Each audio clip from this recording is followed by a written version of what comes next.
किसान भाइयों नमस्कार।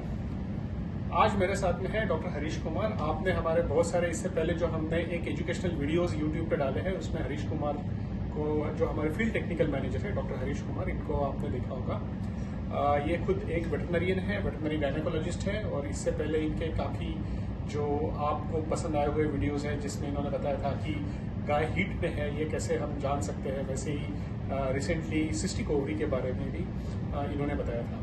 डॉक्टर हरीश का जो रिसर्च वर्क था वो हीट स्ट्रेस के ऊपर था। तो आज हम डॉक्टर हरीश से जानेंगे कि हीट स्ट्रेस क्या होता है। तो डॉक्टर हरीश, आपका स्वागत है इस वीडियो के लिए, और आप हमें बताइए कि जो गायों में हीट स्ट्रेस होती है वो क्या होता है। सबसे पहले तो धन्यवाद मुझे इसका आपने मौका दिया बोलने का।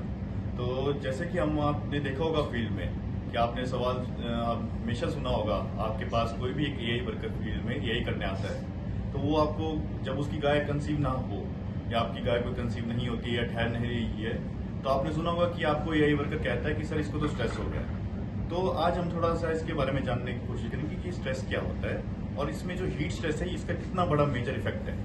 तो सबसे पहले तो जानवर को किसी भी प्रकार का कोई भी स्ट्रेस हो, चाहे उसको कुछ खाने में कमी मिल रही हो या उसको पानी अच्छे से नहीं मिल रहा हो या उसके आसपास का जो वातावरण है वो उसमें जो उसका जो टेम्परेचर है वो थोड़ा सा बढ़ गया हो, तो इसको हम स्ट्रेस कहते हैं। और अगर वातावरण का टेम्परेचर थोड़ा बढ़ जाए तो इसको हम हीट स्ट्रेस कहते हैं। तो हीट स्ट्रेस में होता क्या है आखिरकार और इससे हमारी कंसेप्शन में क्यों फर्क पड़ता है। तो आपको अगर मैं इसकी थोड़ी सी साइंस अगर मैं बताना चाहूँ तो जब भी एक जानवर में हीट स्ट्रेस होता है तो उसकी वजह से हमारे जानवर का जो बॉडी का टेम्परेचर है वो भी थोड़ा सा बढ़ता है। अब बॉडी का टेम्परेचर जब नॉर्मल जो 37 डिग्री होना चाहिए, अगर वो उससे 1 भी डिग्री बढ़ता है तो बॉडी में एक स्ट्रेस हार्मोन नाम की एक चीज होती है जिसको हम कॉर्टिसोल कहते हैं, उसका लेवल भी बॉडी में बढ़ता है। अब कॉर्टिसोल लेवल जब भी बॉडी में किसी भी, चाहे जानवर हो या चाहे इंसान हो, किसी भी स्पीशीज में जब इसका लेवल बढ़ेगा तो इससे क्या होगा कि उसके एनिमल के जो बॉडी में रिप्रोडक्शन के हार्मोन्स हैं उनमें हमें कमी देखने को मिलती है।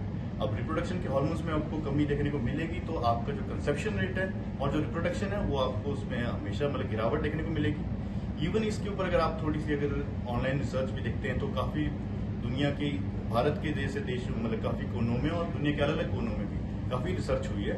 तो उन्होंने एक चीज पाई गई थी कि अगर हमारे एनिमल का बॉडी टेम्परेचर 1 डिग्री सेल्सियस भी बढ़ता है तो उसमें कंसेप्शन रेट उसका 4% तक गिर सकता है। तो इसका इतना बड़ा इम्पैक्ट है, तभी हीट स्ट्रेस का इतनी बड़ी आज की डेट में सबसे बड़ी समस्या है कि हमारा जो एनिमल में कंसेप्शन हमें देखने को नहीं मिलता है।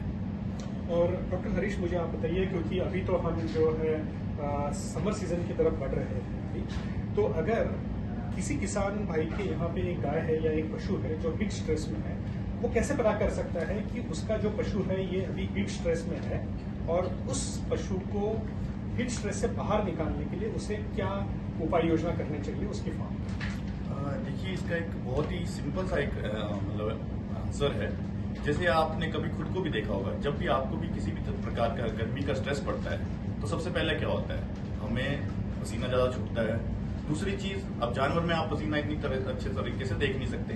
दूसरा क्या होता है कि हमारी सांस थोड़ी फूलने लगती है। तो आपने अपने फील्ड में, अपने फार्म में जरूर एक चीज नोटिस की होगी कि आपकी जो गाय है वो मुंह खोल के सांस ले रही है, बार बार ले रही है, और एक ही गाय नहीं, आपकी काफी गाय है, जी बाहर निकाल के सांस ले रही है।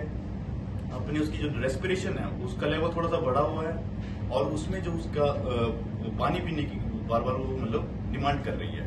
तो इससे आप पता लगा सकते हैं कि आपके जानवर में थोड़े से लेवल का स्ट्रेस हो चुका है और उसमें आपको उसको स्ट्रेस की ट्रीटमेंट करनी चाहिए। तो आप कोई ऐसी बात बता सकते हैं हमारे डेयरी फार्मर्स को जो वो उन्हीं के फार्म पे अवेलेबल रिसोर्सेज से अच्छी तरह से हीट स्ट्रेस वाले एनिमल को एक कुछ चीजें दे के, या जैसा पानी या कुछ ऐसी सुविधा दे के उस हीट स्ट्रेस को कम कर सकता है फार्मर? तो ऐसी कोई चीजें आप हमारे फार्मर को बता सकते हैं?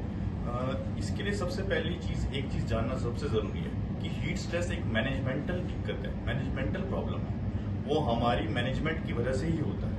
अगर हमारी मैनेजमेंट में कहीं भी थोड़ी सी किसी भी प्रकार की कमी रह रही है तो हमारे जानवर को हीट स्ट्रेस जरूर होगा और आने वाले गर्मियों के सीजन में वो बहुत बढ़ेगा। तो इसका आप क्या कर सकते हैं, आप अपने फार्म में क्या चेंजेस ला सकते हैं। तो सबसे पहले तो आपका फार्म एक वेल वेंटिलेटेड फार्म होना चाहिए। वेल वेंटिलेटेड कहने से मतलब ये है कि उसमें आपका जो हवा का रुख है वो प्रॉपर, एक साइड से अगर आ रही है हवा तो दूसरी साइड से उसको प्रॉपर जगह वापस जाने के लिए मिल रही है।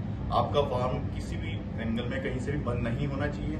उसके अंदर की जो हीट है, एक तो जो एक वातावरण की हीट है और एक जो जानवर आपस में रह रहे हैं उनकी भी जो हीट है वो प्रॉपरली बाहर की तरफ मतलब जाती रहे, उस फार्म में ट्रैप ना हो। और दूसरी चीज सबसे इम्पोर्टेंट, जानवर को आप प्रॉपर पानी दीजिए, खुला पानी दीजिए। इसको हम कहते हैं एड लिव वाटर। एड लिव यानी आप उसके सामने खुला पानी रखिए ताकि वो आराम से उसको पी सके।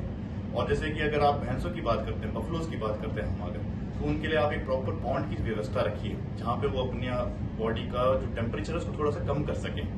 तो आप ऐसी चीजें कर सकते हैं अपने फार्म में, पंखे वगैरह लगा सकते हैं, थोड़े से स्प्रिंकलर, वाटर स्प्रिंकलर आते हैं, जैसे गर्मी जितनी ज्यादा बढ़ती रहती है तो उस हिसाब से आप ऐसी मैनेजमेंट की चीजों को मतलब ध्यान रख सकते हैं और इससे स्ट्रेस को कम कर सकते हैं। तो इसका मतलब आपने जो भी इसमें चीजें बताई है इसके लिए कोई खर्चा करने की जरूरत नहीं है फार्मर को, और जो उनके यहाँ पे छोटी छोटी चेंजेस करके या फिर एक अच्छी तरह से ध्यान देके फार्मर्स जो है वो हीट स्ट्रेस से अपने एनिमल को बाहर निकाल सकते हैं। बिल्कुल सर। सो डॉक्टर हरीश, इस छोटी सी चर्चा से में जुड़ने के लिए धन्यवाद। और इसमें और किसानों के अगर कुछ सवाल रहे तो हम आपसे फिर से जुड़ेंगे, और हीट स्ट्रेस के बारे में अगर किसानों को कुछ सवाल है तो वो हम आपसे पूछेंगे। Thank you very much.